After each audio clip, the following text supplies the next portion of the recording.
Hello, you fellow dusty dogs and travelers of the trail out there, and welcome to another episode of D.I.Yote Bites, a bite-sized audio podcast-style series where I ramble for a bit about me, my life, and my interests.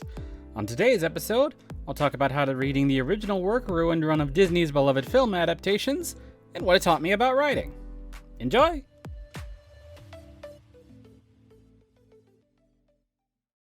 When I was young, I was obsessed with a particular book of Disney stories at my elementary school library. It contained a bunch of text adaptations of Disney movies and a few original stories.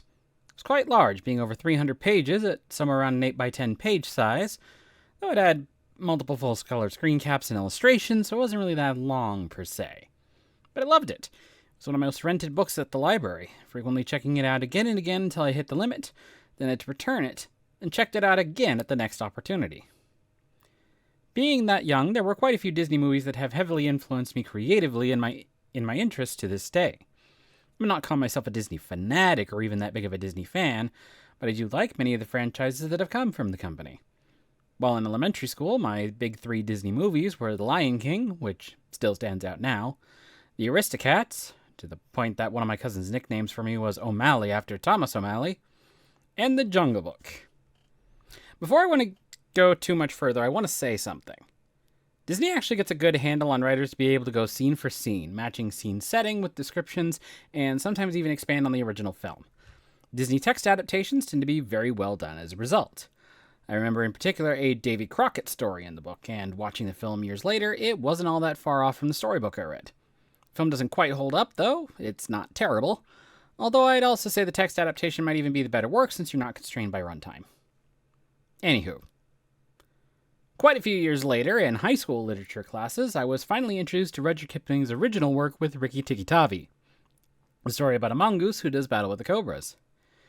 Entering a phase of not as much Disney in high school, outside of Kingdom Hearts I really didn't consume much Disney media, it took me a while to actually make the connection, but I was able to find the first set of The Jungle Book as written by Kipling and the basis for the Disney movie. It took me until college to finally get around to reading it, then buying the second sequel book. I started to realize something. To give a bit of background, there are two such books written by Rudyard Kipling. They are very simply titled The Jungle Book and The Second Jungle Book. There are 15 stories and 15 poems. Each story has a connected poem that very directly relates to something going on, though now they are often sold as one book. Of the 15, only 8 directly are about Mowgli, Baloo, Bagheera, and the other characters involved in the Disney film. Once you start to grasp the full context of what that story is, however, and even just taking the individual stories on their own, it completely ruins the original Disney films. Like, I want a miniseries adaptation that just takes the 8 stories with their original outcomes and pacing and characterization, because I think it would blow Disney's animated version and probably the live-action version out of the water. There's so much more narrative and emotional depth in Kipling's stories that made glaring a bunch of plot holes and misplaced flimsy characterization in the Disney film that I cannot watch it without those constantly hanging over me. I'm not going to go on too much of an extended rant, he says before doing exactly that, but I am at least going to break down the points and differences to me between the Disney version and the Kipling version that really made me wonder what the hell was going on when this was approved. I'm going to start with narrative issues first, although this is going to go by fairly quick and will be expanded on by my other points later. I'm going to simplify the plot of the film and the plot of the books, and a few of our major character responsibilities, mostly to show the difference in complexities even at a face level. For the plot of the Disney film, a baby is found abandoned in the jungle and is raised by wolves. He cannot stay with the wolves because Shere Khan, a tiger who hates men, is coming back to this part of the jungle, and so he needs to go to the nearby man village to be safe. Bagheera offers to take Mowgli the man-cub home, and they encounter a bunch of other jungle residents along the way.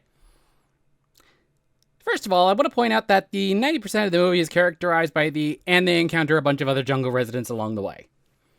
Disney, if you look at this point, has kind of entered a period of road trip movies where the objective is less stopping someone than getting someone else from point A to point B. The Aristocats, one of the ones that I actually mentioned earlier, falls into the same sort of trap. But it does make a bunch of scenes that are only somewhat vaguely related become connected together by keeping both a steady group and a slightly stronger overarching plot intact. This makes for a general unified sense of plot because each event adds to the development of the characters involved.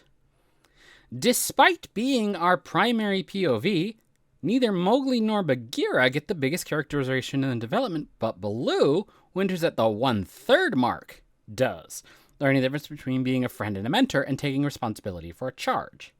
Disney's Mowgli, on the other hand, could be referred to as a pinball protagonist. He doesn't actually try to act too much, simply reacting and getting pushed along by the narrative. Mowgli doesn't ever have a ton of agency. Most scenes usually have his ass getting saved before someone else hands it to him by Baloo or Bagheera.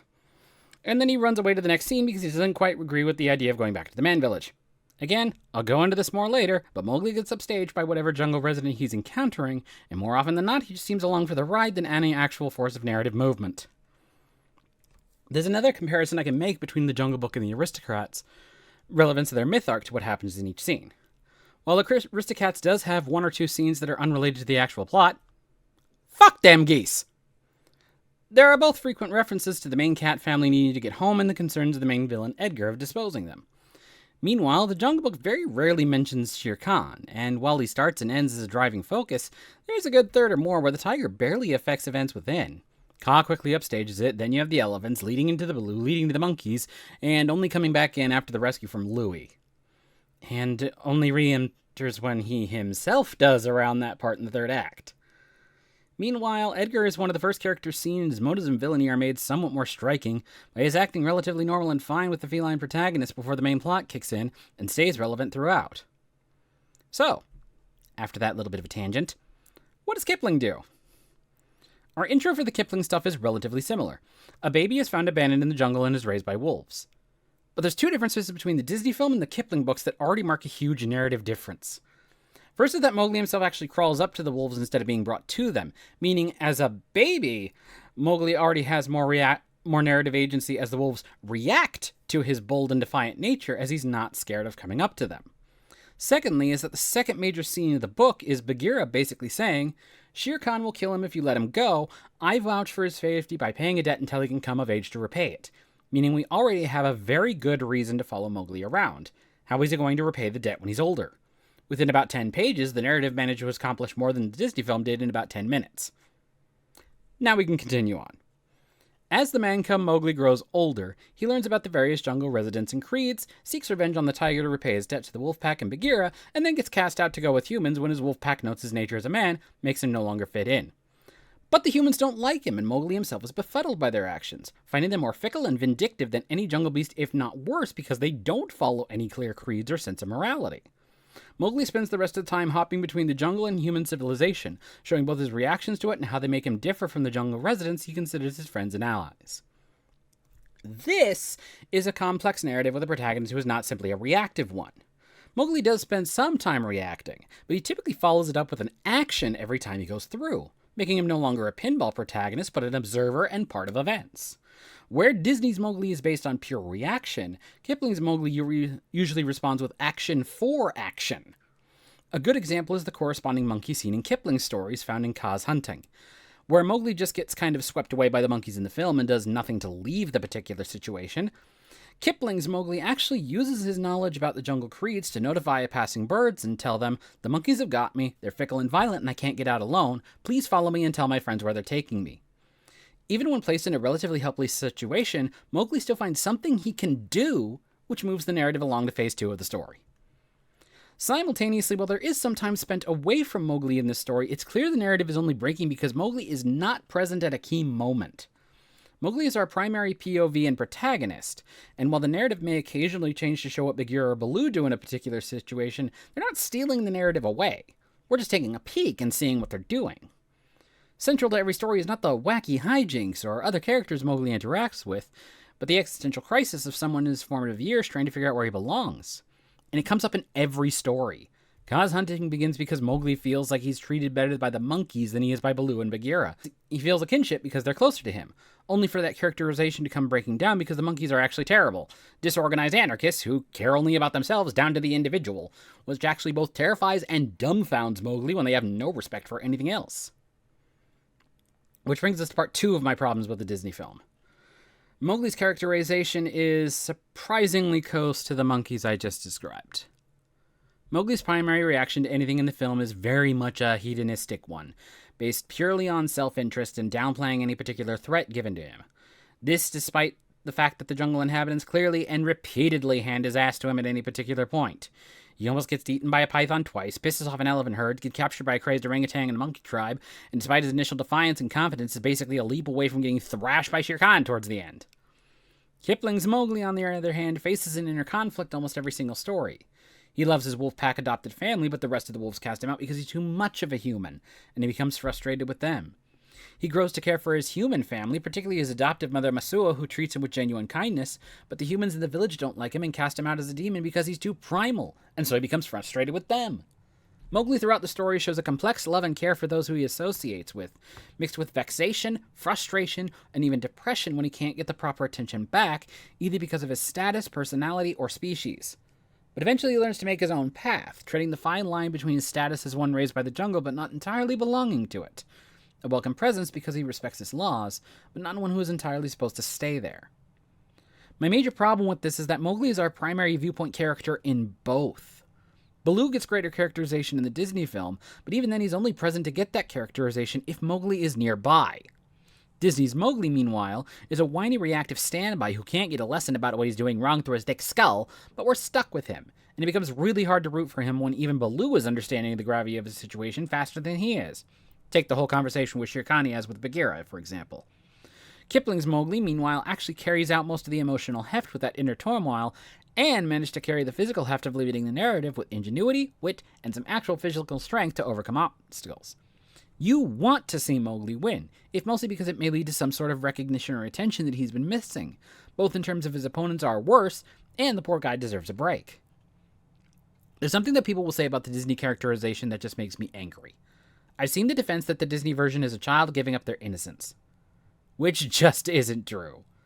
Disney's Mowgli isn't innocent, he's ignorant, repeatedly ignoring the lessons he's given, and willfully choosing to ignore danger in preference of hedonism and whatever pleasure he's receiving in the moment, instead of thinking long-term. The best example is the first encounter with Kaa the Python. Despite being bewitched, captured, and nearly eaten in less than a minute, as soon as his guardian Bagheera's eye isn't 100% focused on him, Mowgli still believes he wants to stay in the jungle because it's better. Again, completely fumbling a situation out of irritation, pride, and hedonism that nearly gets him killed. Kipling's Mowgli undergoes a true loss of innocence, believing so long as he followed the jungle law that he would be fine, realizing that he doesn't fit in as well as he thought, and then realizing that even the group he's supposed to belong to isn't that much more accepting of him. Mowgli not understands what's going on, but tries to figure out what he can learn from it and where that places him in the hierarchy once things settle down. Part of the frustration I mentioned earlier is that realization that he's sometimes on the short end of the stick with regards to that outcome, despite doing everything as he should, but still manages to learn something through the frustration, rather than being simply irritated that he's not getting his way. The problems of Baloo and Bagheera are very much similar to Mowgli's own problems. To start with, Disney's Mowgli isn't even the narrator of his own story.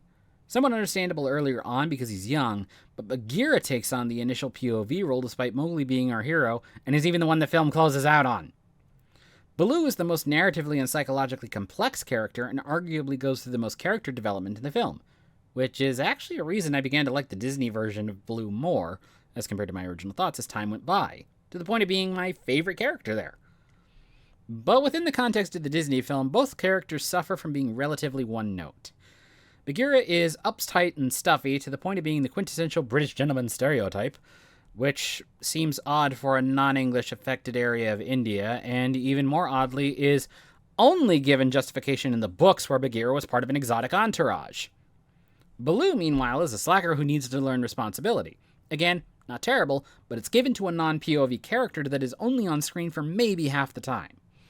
Heading back to the old comparison, Disney was able to do better with the same type when they moved to the Aristocats, when Thomas O'Malley, and you can obviously see through shots and personalities, is basically a Baloo stand-in, was actually on screen and with the, shall we say, adventuring party for at least 3/4 of the film.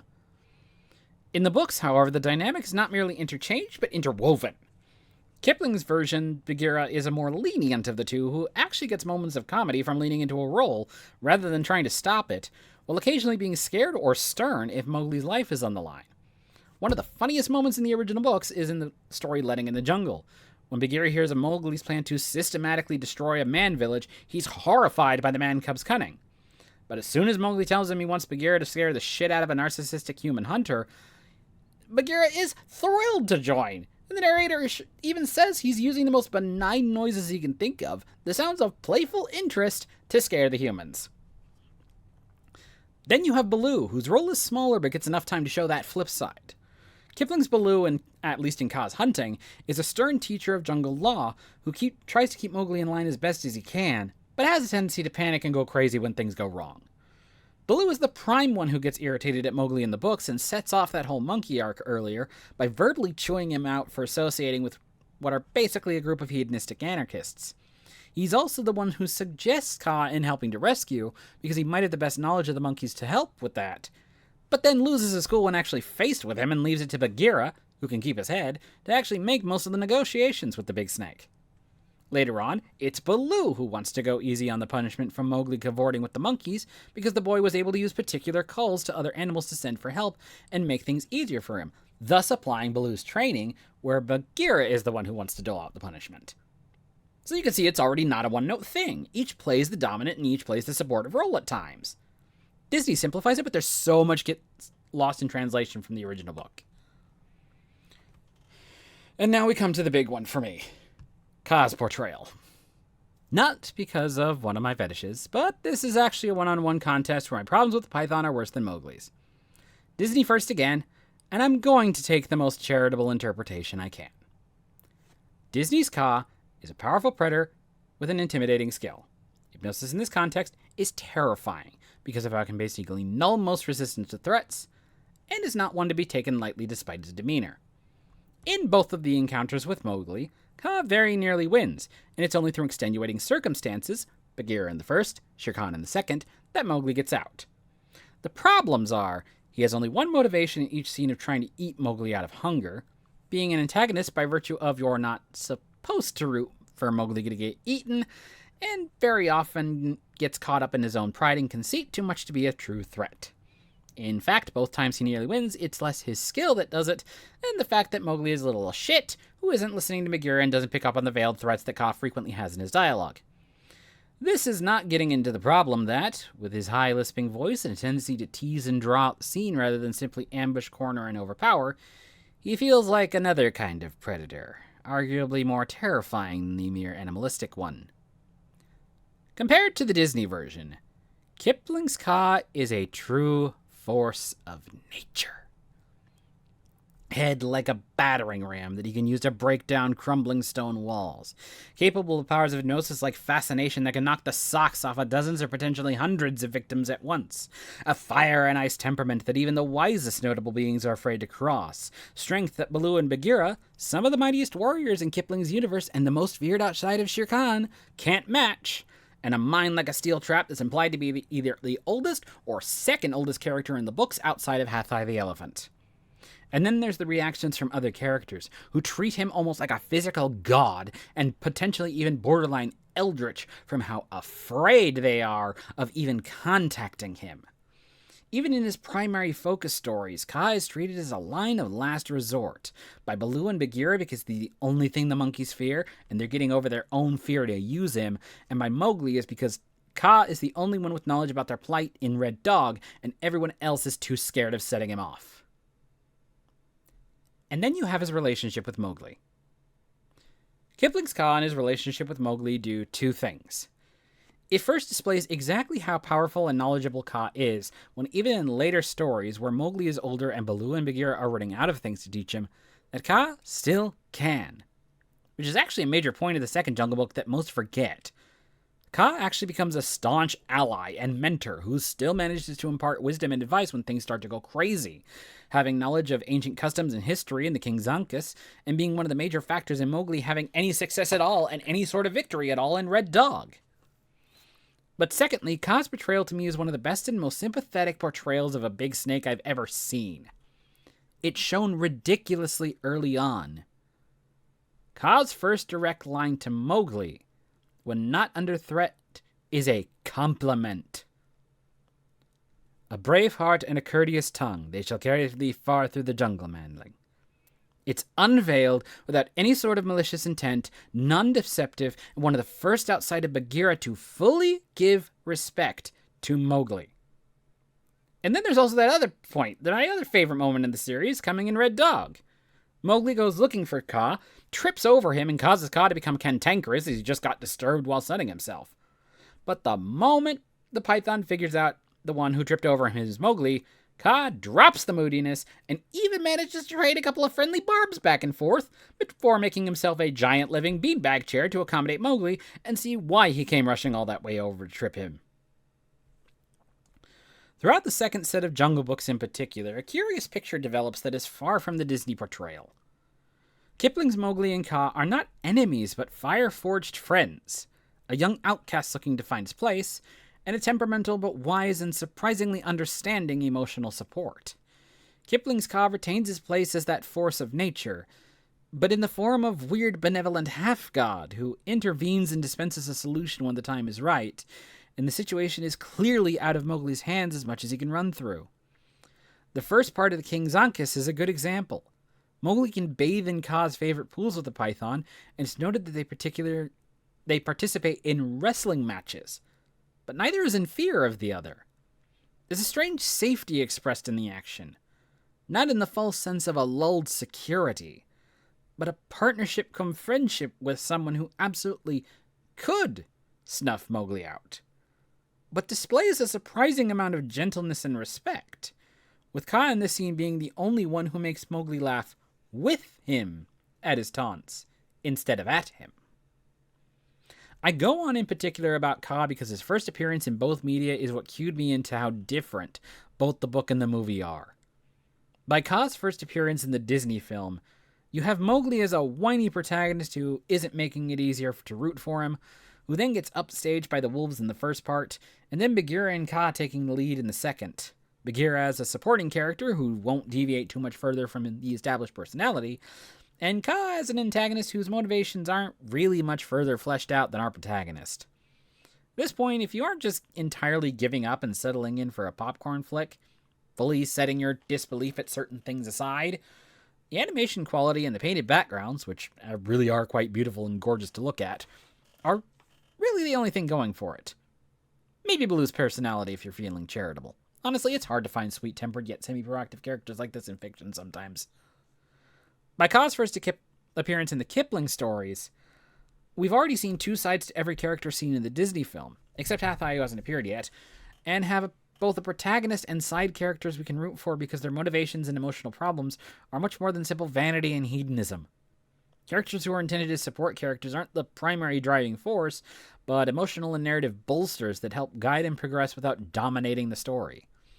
And our character who is the primary driver is our proper POV, while being resourceful and witty enough to actually be intriguing and interesting to watch.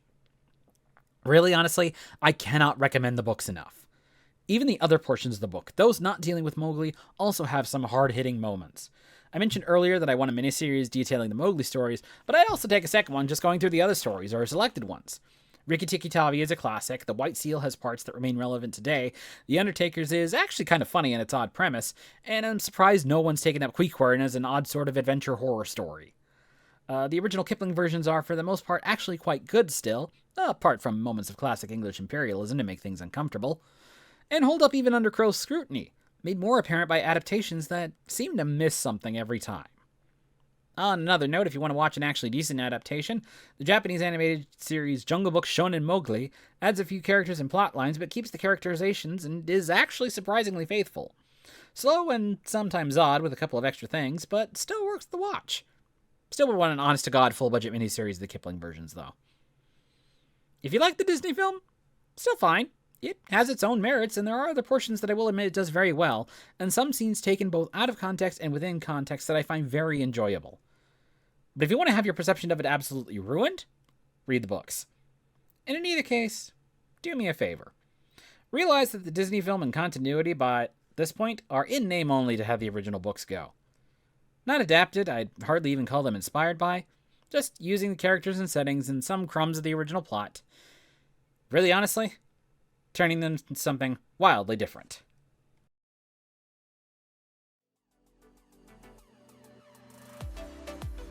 And that has been your bite-sized nugget of storytelling for today. I hope you enjoyed it and amused you as much as it amuses me. If you like hearing me ramble, hit the like button on the video and hit subscribe to be notified when the next bite-sized episode comes out. You can also support the series by donating to my Ko-fi page, kofi.com/D.I.Yote_gaming, and showing interest in further episode creation. But for now, it's time for me to head out. So until we meet again on these dusty trails, have a howling good day. Take care.